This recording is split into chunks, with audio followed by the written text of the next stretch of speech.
Okay, let me tell y'all a little life pro tips as somebody who used to be in law enforcement, okay? How to help prevent home invasions. Number one, criminals are lazy. I'm not talking about organized crime I'm talking about regular criminals. They want the path of least resistance. So, with that being said, I am not advising you to do this, but the next time you're walking around and you see somebody who has a ridiculous amount of home security system signs in the front lawn and one happens to blow over, take that shit and put it in your front lawn.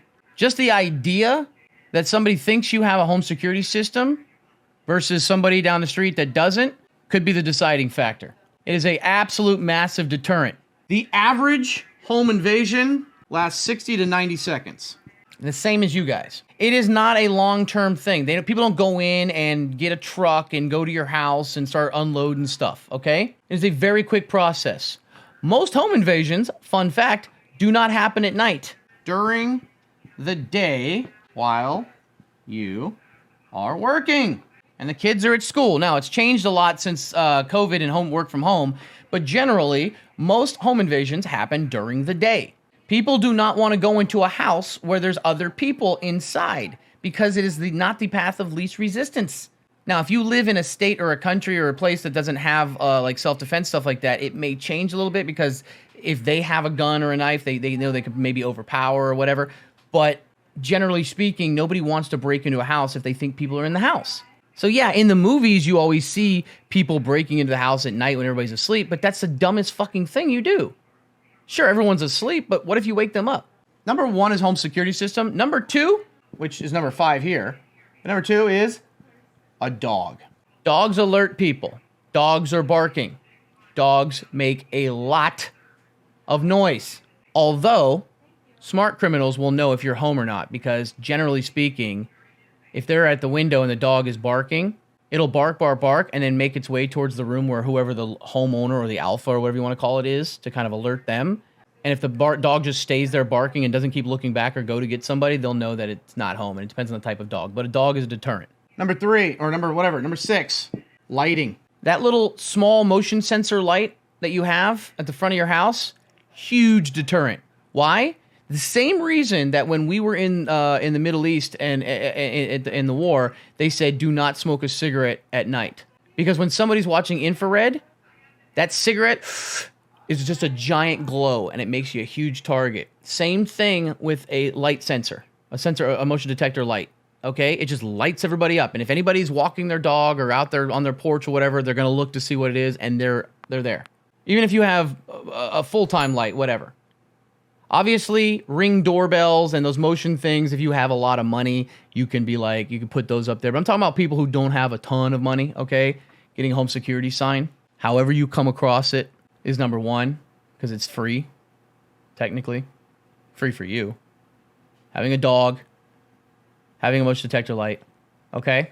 And then there's several other things, like difficulty getting in and out, anything that makes noise. Like if you and your neighbor have exactly the same house, exactly everything and all that, everything there, just grow a rose bush under your window with thorns or put some gravel there to make noise. You know what I mean? Or like a hedge of bushes in your front lawn that people have to go around to get to the house. That's the kind of shit that can deter people. Remember, number 1, criminals are lazy. They want to get in, get out, and go. Grow my bush, steal a sign, kidnap a dog. Well, you've already done 2 of those. Broken glass around the outside is super noisy. I mean, you could always take, ornaments from your tree and put them under the windows. I'm just saying, generally speaking, these are small tips. Like this little ADT sign or whatever that you have could literally be the difference between you getting broken into and your neighbor getting broken into. It's that crazy. Having a little sign on the front of your door, instead of welcome, it says, this is a whole house where a gun lives. I mean, it's shit like that will deter people. So I think what I really got from this was to tell you guys to go steal somebody's security sign or sticker and put it on your window. I think that's what really came down to this. Now, there are tons of other things, tips I could give you, but just know that it mostly happens at daytime when you're at work. It lasts 60 to 90 seconds. And having a security system sign and a dog will probably be pretty good for you. Okay, the person who says that a sign advertising that you have guns makes you more of a target because people will come to steal your guns, that's so dumb. The only way that that could possibly happen is if the person knows you and knows the layout of your house, knows where your guns are, when you're going to be there, and whatever. Imagine I want you to think that's a false statement. That's a political thing. And I'm not here advertising guns, but just because you brought it up, I want you to be a criminal for a second. You've never been in a house. You've never been to this house. You've only seen it from the outside. You know there's guns in that house. That's a gun owner. Probably the neighbors too, whatever. You're pretty sure nobody's home, but you can never be sure, right? Because the cars have gone, but you don't know who's there. You have no idea where the guns are kept, what guns they are, where they're at. Now you break into that house and say, okay, I've never been in this house, but I'm going to go find some guns. There might be a silent alarm that's been tripped. Somebody might have seen you go on, but that's okay. Where do you start? Well, let me run to the bedroom and check under the in the nightstand. Oh, it's not there. Okay. Where else would they keep a gun? Maybe in the closet. Let me go. You're already in there a minute and a half. You have no fucking clue where you're going, what you're looking for a gun that might not be there. What if the homeowner carries the gun with them when he leaves? What if it's in a safe? That's the dumbest thing I've ever heard. Well, not ever, but as far as that. For me, it is way more important to protect your capital than it is to expand it in this market. You have to protect your capital so that you can expand it when the days are good. Everybody FOMOs and sees, oh, this person made $1,000 into $50,000 in a week. Great. They're going to be negative in 2 weeks because they're only focusing on what can go right and not what can go wrong. It's like people who go through their entire life without having proper insurance. Life insurance, car insurance, home insurance. We don't expect things to go wrong. Right now, I guarantee you I can look in this chat and 75% of you have never taken a full walkthrough video of your entire home because you're not expecting a home fire. And let me tell you what's going to happen when your house burns down if it does. Hopefully you're safe and you get out. But you're going to go to your insurance company for a claim. You're going to have no receipts. And you're going to tell them, oh, I had a Toshiba TV or a fucking Samsung TV, 4K Fire TV that cost me $4,000. And they're going to be like, do you have receipts for it? No? Okay, so we're going to say you had a TV. 55-inch? Okay, we're going to find a like and kind 55-inch. Oh, we found a Vizio 55-inch for $400. That's what we're going to write you for. And guess what? That's one item and you're already down $3,500. Now think about every single item in your home like that. Because you're not expecting the worst case scenario, so you're not prepared for it. But if you take your phone and you do a detailed walkthrough of your entire home, now you have video evidence of everything you owned, brand, what the condition was and everything. And when you go to your insurance company, there's your proof. Samsung, 55-inch. What's the current market for that? That exact one? There it is. Look it up. $3,800. It's only a year old. Falls under warranty. Like and kind. Borrow my friend's expensive TV, take a video, burn down the house and profit. No, that's not. No. God, no. That's not what I said. What I'm saying is that would take you 10 minutes, 20 max, and could be the difference between you getting a payout of $50,000 and $500,000. Insurance companies make damn sure that they hire the best lawyers out there and the best, analysts out there and the best accountants out there to make sure they pay out the least amount of money. Because 90% of people never, ever prepare for the worst that could happen. We don't like living it. When I showed you guys the life calendar of the weeks of your life, 90% of you guys were like, that's fucking depressing. That's depressing. That's depressing. That's depressing. No, it's not. You just had the mindset of, no, I don't want to think about that. No, that's just depressing. I don't want to know how much longer I have to live. I don't want to. That's great.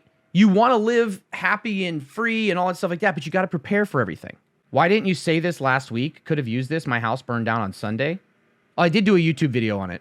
And all you do is take that video, upload it to your email or somewhere on your cloud and save it. Delete it from your phone, clear up the space, and you may never need it. But just in case, I just saved you or made you an ungodly amount of money. Does it count for renters? It absolutely does. It's even more important for renters because the only value you're going to get off your renter's insurance is of your goods in your house. And if you're renting and you have, you've built up enough stuff that it's actually worth money, yes, renters insurance companies will screw you 100 times more than home insurance because the home insurance, there is an appraisal, there is a amount that house is worth, whether you've done things to it or not. But what's inside, if it's a complete and total loss, they're going to give you 5% of the value because, first of all, they're going to say, okay, show us proof or what is reasonable. If you say I had 4 TVs in the house, they're going to think you're full of shit. They're going to give you a like and kind of one. But if you have a video that you have one in the bedroom, one in the living room, one in the bathroom, and one in the balcony, then guess what? They're going to pay you out for it. All right?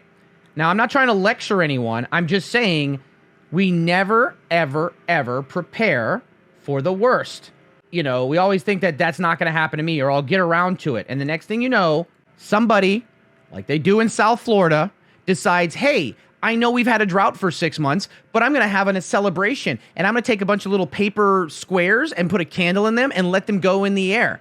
And then the moment it lands in someone's yard, it catches fire to the dry grass, burns their house down and half the other neighborhood because you wanted to send a fucking wish up to the spaghetti monster in the sky. How many of you guys that live alone or live with somebody, when's the last time you cleaned out your lint trap in your dryer? Remember that time 6 months ago when you were sleeping and the fire alarm was beeping because of low battery and you couldn't sleep, so you went and took it off of the smoke detector off of the side of the wall and you still haven't replaced it? When's the last time you bought a fire extinguisher and put one in your kitchen and one in your bedroom? The fire extinguisher I had in my house when we bought it was 6 years old. Okay, that I don't do. You don't have to do it. I'm just saying that you're like, oh, I don't want to spend $100 on 2 fire extinguishers right now. That's a waste of money. I could buy weeklies with it. You just never know when something's going to happen. And insurance, and I'm not a fan of insurance for a lot of ways. I think insurance is a scam for a lot of different things, but insurance is like a condom or a gun, right? You'd rather have it and not need it than need it and not have it.